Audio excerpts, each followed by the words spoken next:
Well, we certainly have a real dog's breakfast of a system at present, with 27 different funding models that Bill Shorten set up in his days as Education Minister.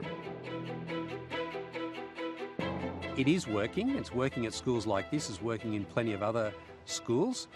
And I just asked the Commonwealth to have a good look at what we're doing here in New South Wales. This text that I have found, it is a Year 9 text, okay, so there will be quite some challenging aspects. She'd expect a lot from others because she was so good at everything herself. The argument about school funding is on again.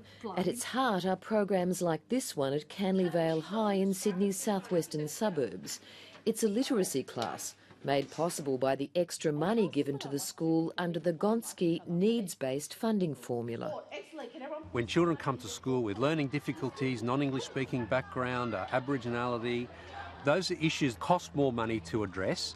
Therefore, they're the schools that need the greater funding, and that's what the needs-based funding model, the basis of Gonski, does. I'm Bryden. G'day, Bryden. How are you? I'm good.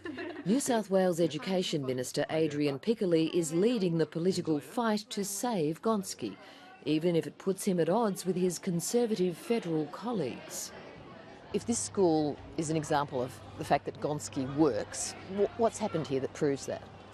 They've got retention rates at about 95%. Students staying from year 10 through to year 12, that's a key issue. Attendance is high.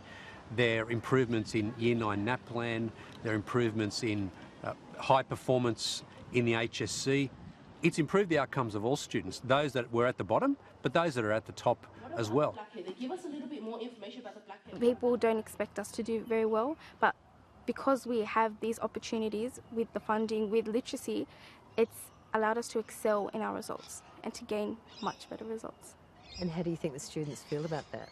They feel proud to be a part of Canberra High School, I think. The Turnbull government's reform proposals have a real focus on early years literacy, screening and therefore intervention for kids who need it. Differences in educational outcomes must not be the result of differences in wealth, income, power or possessions. David Gonski sounded the warning bell for Australian education in his review in 2012. We believe that an additional $5 billion in funding is required across all schooling sectors to address Australia's schooling challenges. Today, I want to ask you to join me in a national crusade to give these children, our children, a better education, a better life and a better future. But the reform struck problems from the very beginning. Some states and territories were reluctant to sign on. Then a change in government added to the turmoil. What one government does, another government can undo. The new school funding model is a complete shambles. The Gonski formula was designed to clean up the complex and divisive issue of school funding, but the politicking only made it more murky.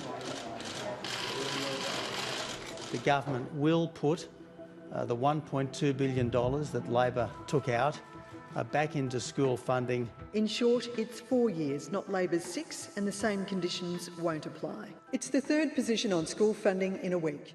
We do have a veritable dog's breakfast in terms of 27 different funding models that the coalition government inherited, which Bill Shorten stitched up as Education Minister, travelling around the country doing special deals with different states and different sectors, far from the nationally consistent sector-blind approach that people laud Gonski as being.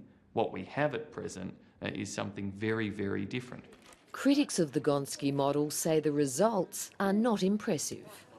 The OECD only recently put out a report saying that we're spending more money in Australia, but our standards are not improving. So we need to do a lot more than just spend more money. There are so many factors involved in education, the curriculum, teaching ability, quality. We do need a few more years to really see the full impact, but I'm very confident that we're going to continue to see that incredible improvement like we're seeing here at this school. So welcome everyone to the new school year. When policies change all the time, you have uncertainty about whether you can sustain the programs that you bring into play. Melbourne's Cambria College relied on special funding for disadvantaged schools under the federal government's National Partnerships program, which preceded Gonski. I'm not doing it! The documentary Revolution School charted the remarkable progress of the students. Everyone, okay, that is every single one of you passed. Results range from 60%, right, up to 100%. I got 75%. That was the highest mark I ever got in a math test, highest mark. Principal Michael Muscat says a commitment to ongoing needs-based funding is vital. We have programs to assist students with learning difficulties. We have programs for disengaged students. We have programs for high-achieving students. Now, these are all above and beyond what we're funded for. Now, to sustain those in the long term, we need certainty. And at the moment, it's up and down and obvious, and sometimes we can't continue with some of the programs that we know work.